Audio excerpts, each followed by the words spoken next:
Hi everyone, I want to take this time to address something that has deeply affected many of you. I'm gonna say something kind of wild, but it's because I saw it somewhere. But I don't know if we might have to cut it out. But anyways, someone said that the reason why some girls tighter than others is because... Huh? No. It has nothing to do with that. They said that it's because, like, ethnicity-wise, like black men have, are known to have larger, so therefore the women have that makes sense. Bigger. And then that doesn't make sense. Okay, so that is the clip in question. Now, it seems like Esther had her instincts intact when she was talking about this, and she said, you know what, we may need to cut this out. They didn't end up cutting it out. It did get posted, and now it's gone viral. And you know what? I don't think this is a conversation that necessarily needs to be cut out. In listening to her, it sounded like she was just curious about this topic, wanted to bring up the conversation, had heard this bit of information somewhere, and wanted to go back and forth talking about it. I don't see anything particularly wrong with that. It didn't seem like she was making fun of black women or trying to bring them down, being derogatory in any way, shape, or form. She might have been saying an ill-informed comment, which we're going to get to in just a little bit, but I don't think there's anything wrong with having these types of conversations. And the fact that she mentions, maybe we should cut this out and just, have the conversation outside of putting it in the podcast is sort of telling. These are conversations that amongst friends, we can talk about private things. We can talk about these sorts of ideas that we may have or have heard and discuss the validity of them back and forth. There's nothing wrong with that. I don't think she was trying to vocalize her disdain for black women or say that they're lesser than or make any sort of derogatory comparison.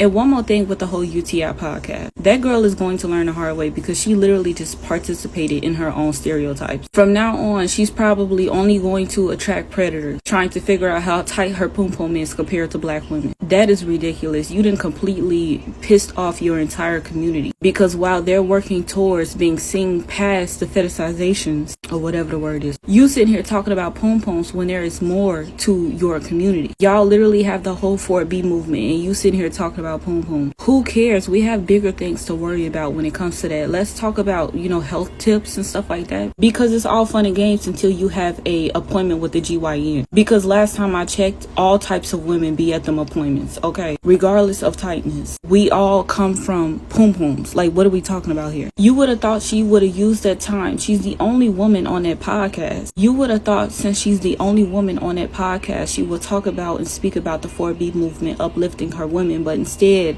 you're sitting here attacking other groups of women.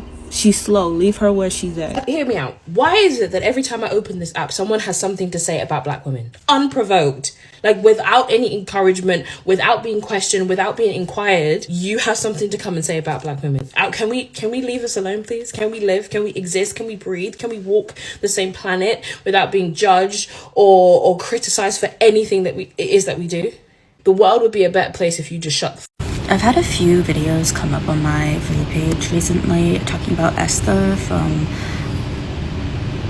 UTI. I couldn't remember it.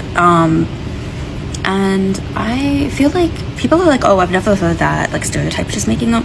But I feel like she's reverse psychologying the one I've heard, which I've literally been told by, like,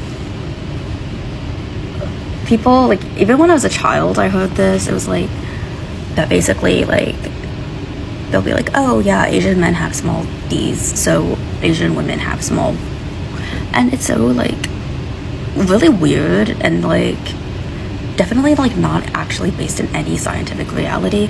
And I feel like Esther just, like, reverse psychology this and applied it to black women, which she has no business doing.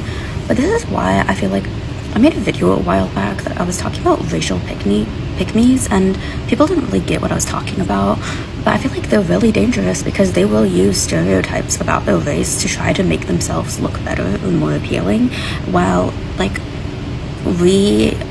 enforcing the harmful aspects of those stereotypes against other people and even against their own people. And this is why I think it's really important to remember that even if a stereotype seems good on the surface, it's still not one you really want to embrace because it's often used to weaponize against other people. Like, the people from this Under the Influence podcast are praying, hoping that we forget. But I don't know if you've seen from Euphoria, babes.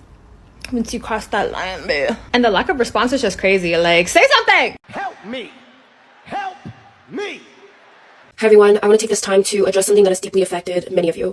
And I want to be completely transparent. I am going to be reading from a prepared statement to ensure that I communicate my emotions, my thoughts, and apologies clearly and sincerely, and so that I don't leave anything out. On my podcast, I discussed a TikTok video that perpetuated dangerous stereotypes, and I know now that I shouldn't have ever brought up those views, even for discussion, and I want to sincerely apologize to the Black community, especially Black women. After my initial apology, I took the time to look at the responses and understand why my words may have fallen short. I aim for clarity to avoid confusion, but I could see now that it could come off as insincere or dismissive, and that was never my intention. I apologize for not providing the depth that the situation deserved, and I hope that this message can reflect my genuine remorse and my commitment to learning and growing from this. And my intention was never to spread misinformation or to hurt anyone, but I understand that by bringing up those views, that was inappropriate and harmful and hurtful to many of you guys, and for that I am truly, truly sorry. I acknowledge that I made a significant mistake, and I just want to own up to everything. In the clip, I referenced the video that spread false and offensive stereotypes, and now I know how damaging it is to give voice to these harmful ideas. I should have been more mindful and respectful of the impact that my words could have. This whole experience has been a learning process for me, and I understand that as a content creator, my responsibility is to approach these types of sensitive topics with care. I'm committed to being more aware of the impact of my words, especially when it comes to race and personal identity. I understand that this is a deep issue for many of you, and just mentioning it hurt you,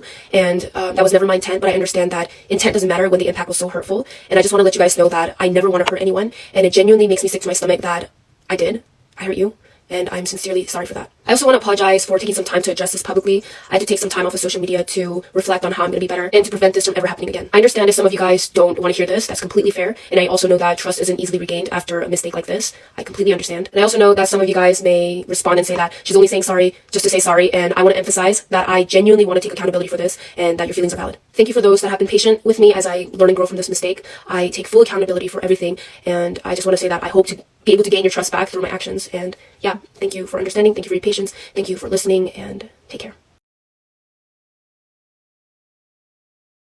Yeah, I don't know what to say other than that. I'm really sorry. It wasn't my view or opinion, but I understand that even bringing it up was super inappropriate and harmful. And I've heard so many of you guys, especially in the Black community and among Black women, and like, I'm just sorry for perpetuating a harmful stereotype, and moving forward, I will no longer bring up any topics that could be harmful to anybody. Police! Help! Police! Help! Like when foreigners go to Korea expecting this, and it's like scenes from K-dramas, but this is what happens, and then it's like pictures of her crying. She has like bruises on her arm, and it's like it's your own fault. You have shitty taste in. It's your own fault. You have shitty taste in men. I'm so glad that this podcast is being called out because they've been problematic for a long time. Imagine shaming a DV survivor saying you chose wrong. This is exactly why I make videos warning other women in Korea to be careful. I make a lot of videos talking about women's safety when it comes to the men in Korea because Korea is touted as this very safe country, which it is when it comes to like possessions. You can leave your laptop in a crowded restaurant and come back an hour later and it will still be there. However, because of that false sense of security, sometimes women end up in these horrible situations, like my friend Elena, who shared her DV situation, and the Under the Influence podcast said that it was her own fault and she just chose wrong. So let me get this straight. When other women try to warn each other about the possibilities of something like that happening, it's, oh my god, you chose wrong, you're bashing Korean men. I get so many comments about me bashing men and I hate Korean men. It must be because they don't want me. But then when it actually happens to us and we are in a bad situation, it's our own fault, we chose wrong. Make it make sense.